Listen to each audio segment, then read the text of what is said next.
Magandang gabi, mga utol. Story time muna tayo.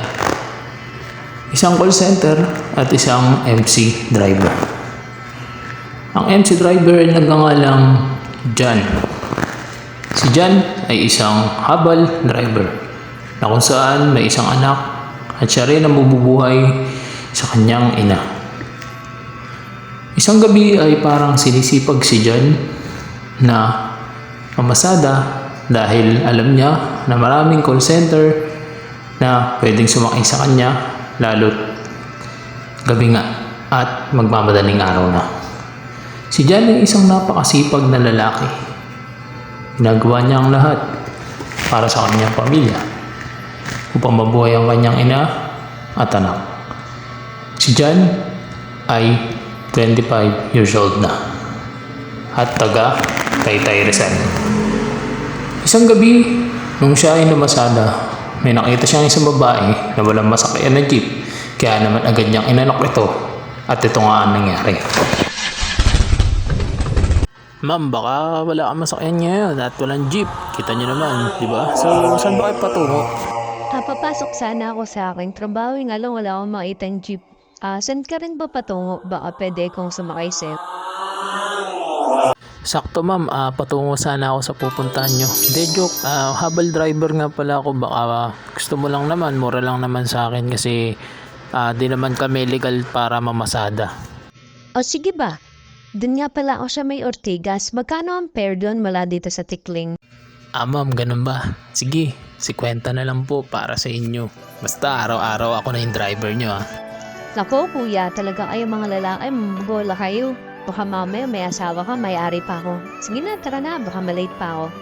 Simula nung gabing yun ay hindi na namin makalimutan o hindi ko na siya makalimutan yung moment na yun, Lon TV. Kaya naman gusto ko laging lumabas ng ganong oras, baka kasi matimingan ko siya at syempre baka mamaya maangka siya ng iba at baka mapormahan. Kaya naman kada oras na yun ay lagi ko siyang inaabangan. At ito nga, sa pangalawang pagkikita namin, ganito ang nangyari. Ma'am, ikaw ulit? Kamusta? Wala ka na naman masakyan. Sabi sa iyo kunin mo na yung number ko para ako na yung magiging regular driver nyo. Nako kuya, sabi ko nga sa'yo, baka may asawa ka, pagselosan pa ako sa ganda kong to. Natural mag-selos yun. By the way, siyempre papasok ulit ako ng ganitong oras. Ganitong oras ka ba namamasada? Sa totoo lang ma'am, hindi talaga ako namamasada ng ganitong oras. Pero simula nung nakita kita nung gabing yun, alam mo na, gusto ko na lumabas ng ganitong oras. Kaya naman, baka pwede ako na yung gawin mong driver. Ako kuya, ikaw talaga. O sige na, pupunin ko na nga yung number mo. Nahiya naman ako sa'yo. Sana ikaw na lang kumuha ng number ko, no? Kapal ng mukha mo. Sige na kuya, ihatid mo na ako. Baka naman malate na naman ako, Joke lang, hindi pala ako na late na ng aga ko nga. Sabi nga ng mga tropa ko, para daw nagbago sila sa ginagawa ko. Sabi ko na lang, may naghahatid sa akin. So, I think, ikaw na nga yun. Naku ma'am, sabi ko sa iyo, kapag sa akin ka sumakay, hindi ka na malilate dahil mabilis na tayo at maingat ka pa makakarating doon sa trabaho mo. At sa pangalawang pagkikinanga namin na yun, Lon TV, talagang masasabi kong napakaganda niya nga.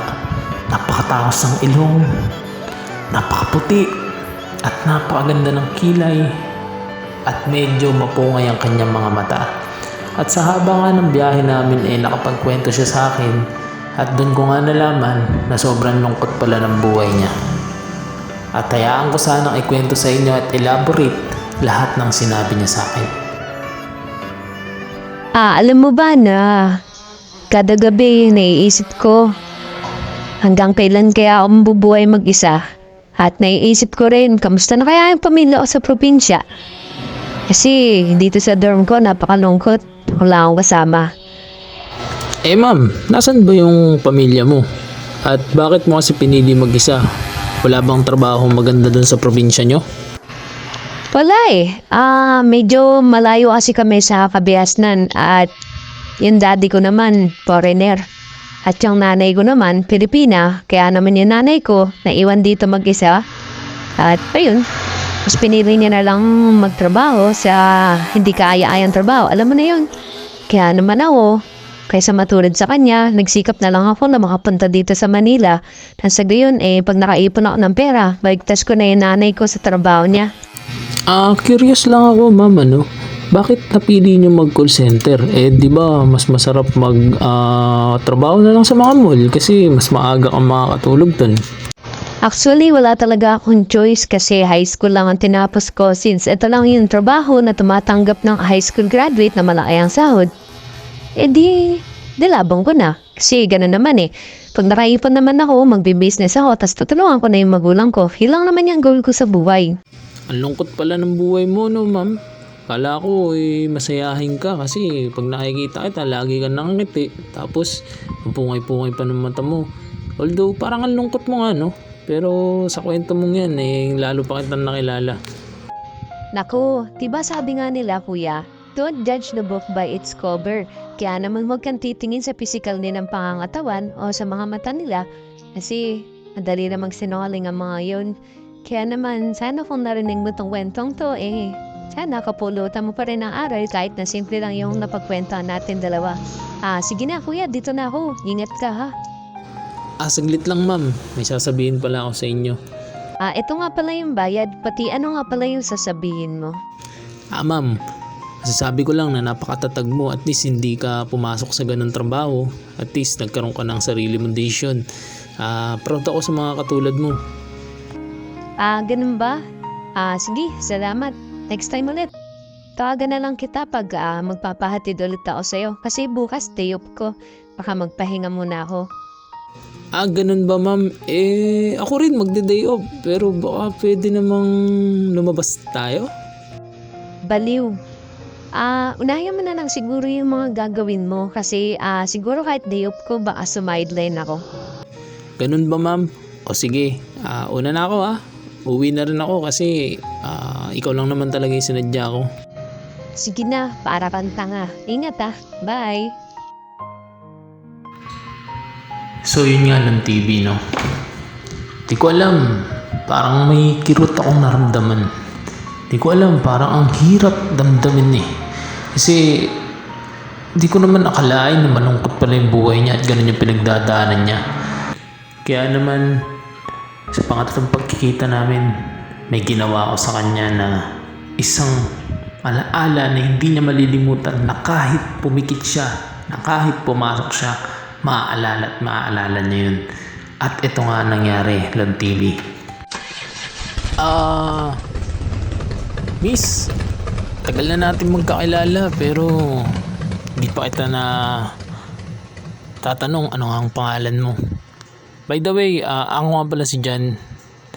At yun nga, gusto ko itong makilala. Kaya naman kahit day off mo, talagang sinadya akong pumunta dito sa lugar na to. At baka nandito ka. At yun nga, timing naman na nandito ka. Taga dito ka ba? Actually, dito nga ako nakatira. Yung dorm namin, nasa harap lang ng kalsada. Kaya naman, kung mapapansin mo, kada pupunta ka dito, nandito lang ako. Nakatambay lang din naman ako. Kaya naman, kung wala ka din naman gagawin, pwede mo naman akong dalawin. Ganun ba? Ang bilis naman. Ba yan? Crush mo yata ako. Siguro inaabangan mo ako, no, ma'am? Kapal ng mukha mo. Ikaw ay nag-aabong sa akin lagi dyan So, yun nga, hindi naman kitrenontak, pero nandito ka. Ano meron?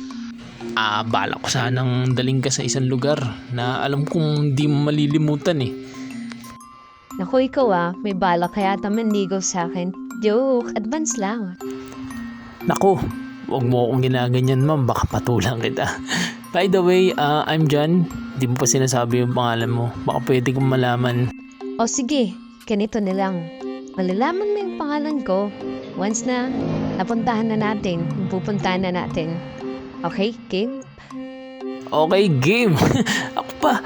Baka nakakalimutan mo. Habal driver ako. Marami akong lugar na alam na puntahan. Mapangiti lang kita. Sure, sige dyan. Magbihis lang ako Okay, ma'am. Hihintayin kita dito sa labas.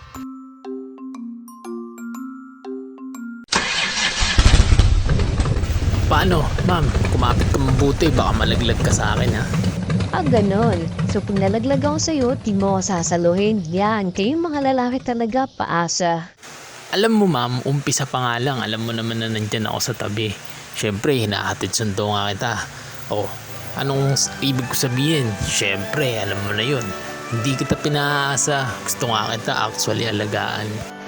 Hay nako dyan, sabi ko sa'yo, huwag kang titingin sa physical, baka naman nakikita mo lang yung itsura ko, kaya naman nagugustuhan mo ko. Charot, hindi naman ako assuming, no? Ano ma'am, maglalandian ba tayo o pupuntahan natin yung lugar na kung saan pasasayahin kita ng sobra? Ay nako dyan, you know what I want, so let's go, come on!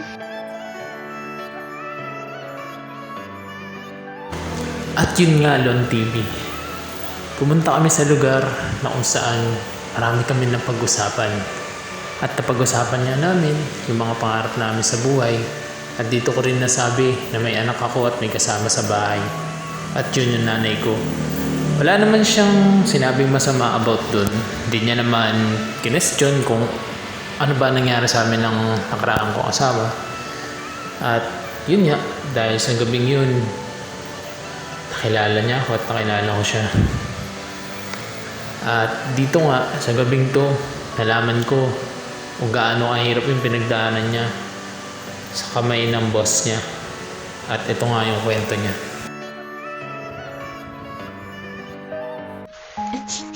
Alam mo dyan, yung ginawa niyo sa aking pambababoy, hindi ko yung matanggap. Kasi wala naman akong naging boyfriend. Tapos, alam mo ba, sa ginawa niyo yun, nawala yung pinagkahingat-ingatan ko. Kaya naman, sabi ko hindi na ako babalik sa amin kasi yung nanay ko, pag nalaman niya yung nangyari sa akin, baka ibenta niya ako sa mga lalaki. Kasi wala na kaming pera eh. Grabe, sino ba yung boss mo na yan? At pwede ko ba siyang makilala? Kasi talagang susuntukin ko mukha niyan eh. Alam mo, buti na lang nakilala mo ako. Simula ngayon, hindi ka na mababastos na kahit na sino. Salamat dyan. Salamat dyan sa sinawa ko po ngayon. Actually, na nakaraw namin nangyari sa akin. Bago ko mag-day off, kaya sabi ko, yung ko muna may kausap ngayon. Fresh pa yung pangyayari. Gusto ko mag-move on, pero hindi ko na paano. Shhh, tama na. Huwag ka na umiyak. Nandito naman ako eh. Poprotektahan na kita at iingatan. Hindi ka na mag-isa. Salamat dyan. Pasensya ka na. Hindi tayo nag-enjoy. Sabi ko to kasi, ang bigat-bigat na ng pakiramdam ko.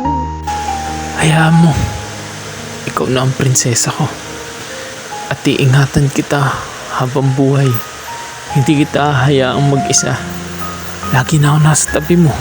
Halika nga dito, yakapin kita.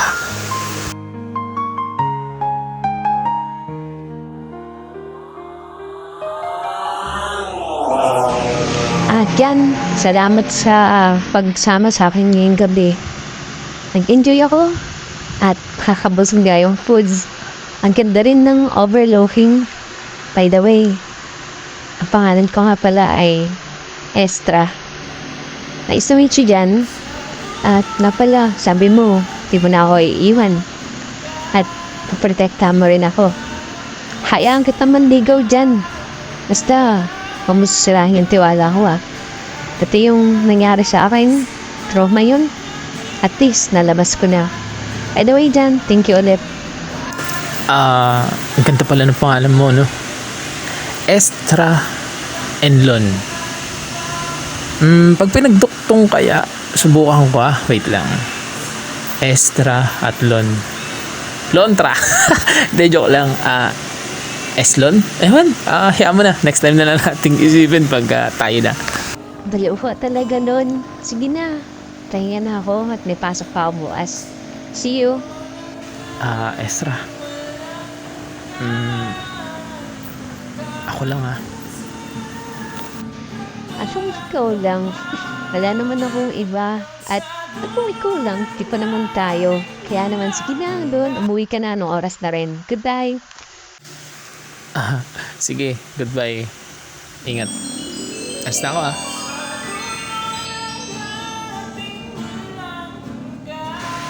At hindi naman ako pumalpak Lon TV. Although umiyak siya. Pero dahil gusto niya ilabas yung nararamdaman niyang inis at galit doon sa boss niya. Hindi naman din ako na-turn off kasi natural lang naman siguro na mangyari yung mga ganung bagay na naaabuso ang babae lalo na mag-isa siya sa buhay at walang gumagabay sa kanya. Sa akin lang kahit na gano'n nangyari sa kanya, ipararamdam ko sa kanya na karapat dapat pa rin siyang mahalin at karapat dapat siyang ingatan. At lumipas nga ang 1 taon na ang setup namin ay hatid sundo. May isang kaganapan na ako pala ang hindi makakalimot.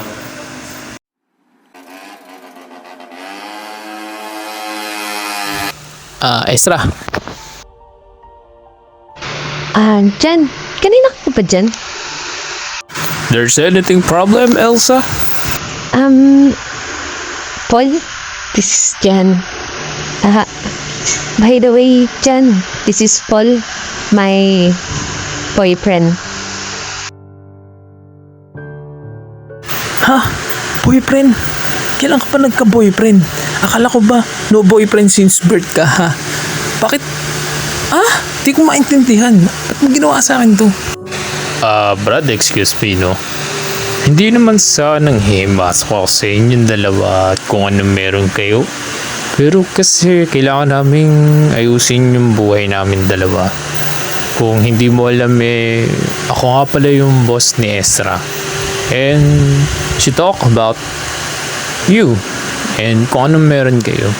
But I think you need to stop because something na hindi ko kayang sabihin Ezra, sige, ikaw na nga magsabi. Baka kasi mag-hysterical siya. Putang ina. Ikaw pala yung hayop na yun. Alam mo, dapat sinasabi. Tangina ka, tagal kitang hinahanap, hayop ka. Yung ka na nagpakita, tapos ngayon, sasabihin mo sa akin, iwanan ko si Ezra. Man, makinig ka sa amin. May sasabihin kami importante. Alam kong napakalaking kasinungalingan nito, pero makinig ka muna. Please talk to me, okay? Talk to me first. Ano pakikinggan ko, Ezra? Ano? Don't hate that guy because he is the father. Tinadala. Nakakintian.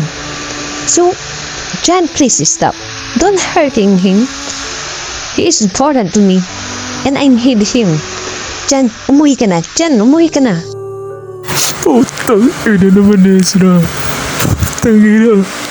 Bakit sa dami namin na ipapalit mo? Sino pa yung bumaboy sa'yo? Siya pa ay kung buntis ka, puta, akuhin ko yan, Ezra. Bakit mo ginawa sa akin to? Jan, pasensya ka na. Alam mo naman na nangyari sa akin Diba yung magulang ko nabuntis siya? Hindi mo siya ng tatay ko. Ano kung mangyari sa anak ko? Tama siya, man. Umuwi ka na. Siguro ganito na lang. Kung talagang mahal mo siya, palayain mo na lang siya, man. Kasi sa ikabubuti naman to ng anak naming dalawa sige naman, umuwi ka na. Pasensya ka na at patawarin mo kami sa nagawa namin. Ganun ba, Ezra? Pinipili mo yung putang inong yan kaysa sa akin? Sige, sa 1 taon na hinatid sundo kita. Sa 1 taon na minahal kita kahit wala akong kasiguraduhan. Sa 1 taon na binigay ko yung buhay ko sa iyo. Putang ina, ginanito mo lang ako. Tandaan mo to, Ezra. Hindi ako galit sa iyo Papakita ko sa iyo kung sino yung iniwan mo. Pero para ikaw, ingatan mo siya. Mahal na mahal ko yan. Alam, TV, wala na ako ibang mapaglagyan ng sakit na nararamdaman ko. Hindi ko alam kung saan ko ilulugar yung sakit na nararamdaman ko. Baka pwedeng tulungan mo ako. Dito na lang tatapusin ang kwento. At sana may kapulutan kayong aral dito. Wag sana kayong magmamahal agad. At huwag niyo ibibigay ng todo. Siguro ako, ang natutunan ko, mahalin na lang yung magulang ko at yung anak ko. Salamat sa inyong pakikinig. Sana maging masaya na siya.